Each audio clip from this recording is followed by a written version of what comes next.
नमस्कार दोस्तों, आपके इंतज़ार की घड़ी अब समाप्त हो रही है। पवन सिंह का बॉलीवुड सॉन्ग याद आती नहीं 3 अप्रैल को सलीम मर्चेंट जी के चैनल से रिलीज किया जाएगा।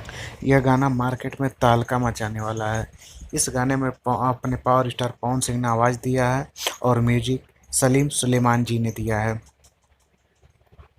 काफ़ी दिनों से पवन सिंह के फैन को इस गाने का इंतज़ार था और यह गाना मार्केट में आने के बाद निश्चित ही बवाल मचाने वाला है।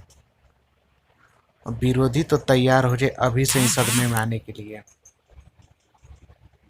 पावर स्टार का पवन सिंह का बॉलीवुड सॉन्ग आप सबके बीच 3 अप्रैल को रिलीज किया जाएगा सलीम सुलेमान जी के यूट्यूब चैनल से।